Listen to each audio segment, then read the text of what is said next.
देखिए ऐसा है कि जो लोग ये एतराज करते हैं ना कि आप सल्लल्लाहु अलैहि वसल्लम ने हजरत आयशा सिद्दीका रजी अल्लाह अन्हा से निकाह किया 6 साल की उम्र में और रुखसती हजरत आयशा की हुई 9 साल की उम्र में, जो ये एतराज कर रहे हैं वो दरअसल आप सल्लल्लाहु अलैहि वसल्लम की शख्सियत पर ही एतराज नहीं कर रहे हैं। कान खोल कर सुन लें, वो राम जी के ऊपर भी एतराज कर रहे हैं और लक्ष्मण जी के ऊपर भी एतराज कर रहे हैं। और इसको सुन लीजिए क्यों। उसकी वजह यह है कि सोशल मीडिया पर जो नौजवान टाइम वेस्ट करते हैं अपना, जॉब वॉब तो है नहीं, तो अब जो यहां आकर टाइम वेस्ट करते हैं उन्होंने कोई स्टडी नहीं की, अपने मजहब के बारे में उनको पता नहीं है, 2-4 वीडियोस देख लेते हैं और उसके बाद वो एतराज करने लग जाते हैं, ऑब्जेक्शन करने लग जाते हैं।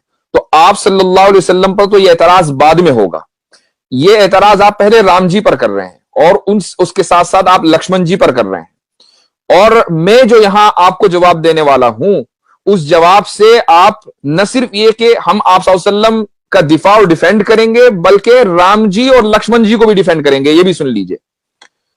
सबसे पहले तो मैं आपको यह बताऊं कि आप राम जी पर एतराज क्यों कर रहे हैं। इसलिए कि अगर आप अपने मजहब की किताबें पढ़ेंगे तो आपको अंदाजा होगा कि राम जी ने जो सीता जी से शादी की थी तो उस वक्त सीता जी की उम्र क्या थी, 6 साल थी।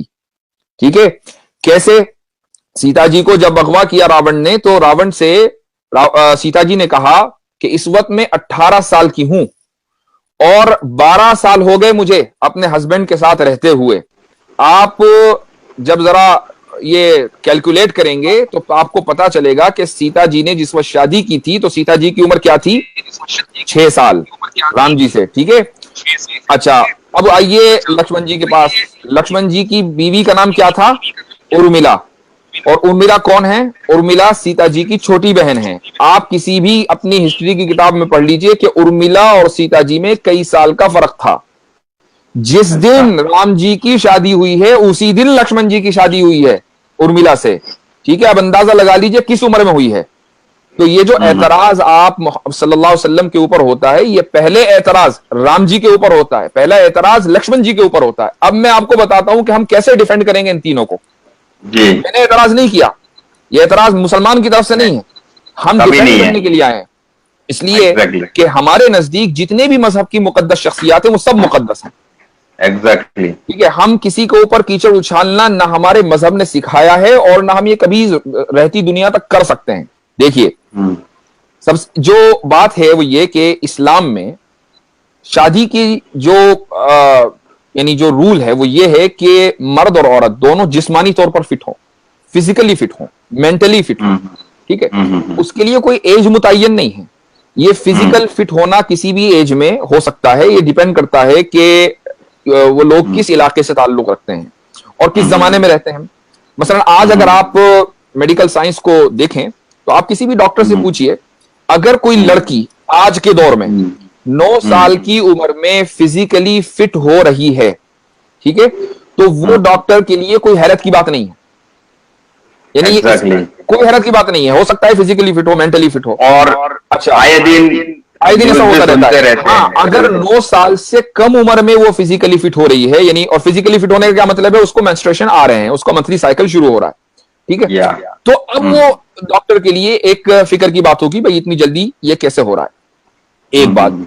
आप अब आइए साइंस में, जो मुमालिक और जो इलाके इक्वेटर से करीब हैं वहां पर जो लड़कियां हैं वो जल्दी फिजिकली फिट होती हैं, उनको जल्दी मेंस्ट्रुएशन आता है।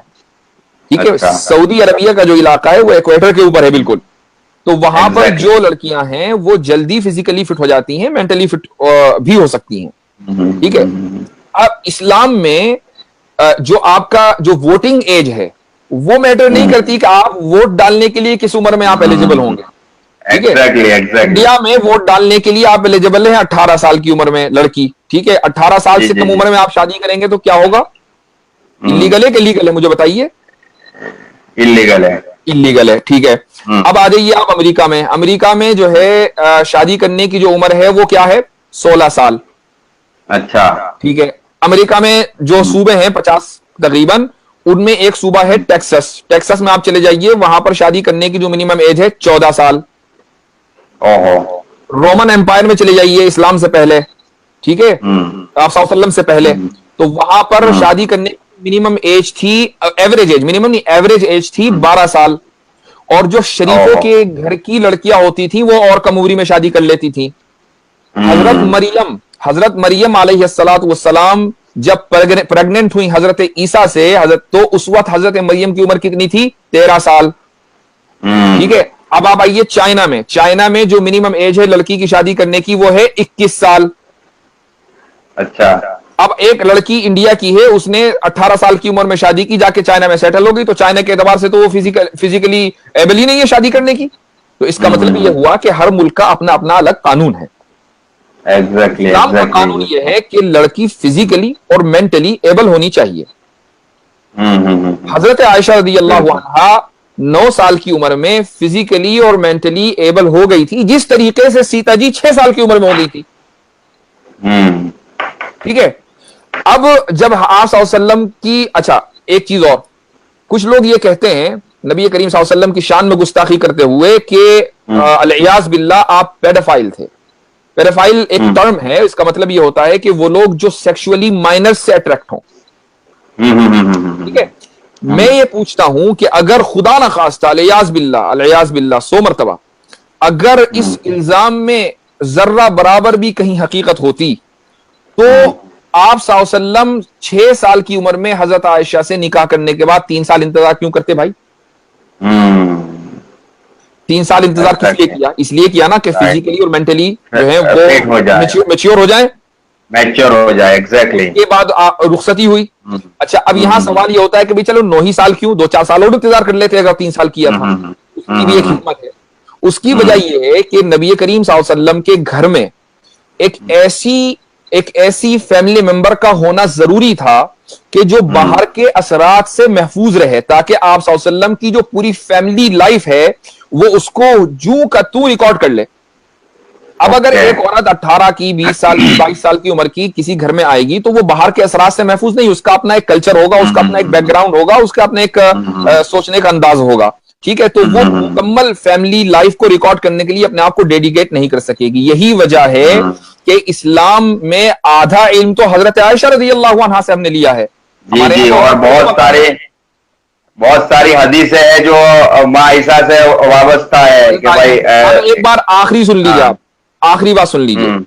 जब किसी लड़की का रेप होता है ना बचपन में, 6 साल, 8 साल, 9 साल की उम्र में, तो मुझे बताइए कि उस लड़की का जो फिजिकल और मेंटल ग्रोथ है ना वो तकरीबन रुक जाता है। वो लड़की जो है बिल्कुल डिसफंक्शनल हो जाती है, अब वो किसी काम की नहीं रहती, जो अब उसको बल्कि साइकोलॉजिकल थेरेपी की जरूरत पड़ती है अगर उसके साथ ऐसा हो जाए और वो अपनी जिंदगी बचा ले। यहां हजरत आयशा रज़ी अल्लाहु अन्हा के साथ उल्टा हो रहा है। हजरत आयशा रज़ी अल्लाहु अन्हा के साथ शादी होती है, 9 साल की उम्र में रुखसती होती है, तो अगर खुदा ना खास्ता ये रेप होता तो हजरत आयशा तो डिसफंक्शनल हो जाती। वो डिसफंक्शनल क्या, वो तो पूरी उम्मत का जो आधा इल्म है वो सिक्योर कर रही है, महफूज कर रही है और पूरे सहाबा को पढ़ा रही है।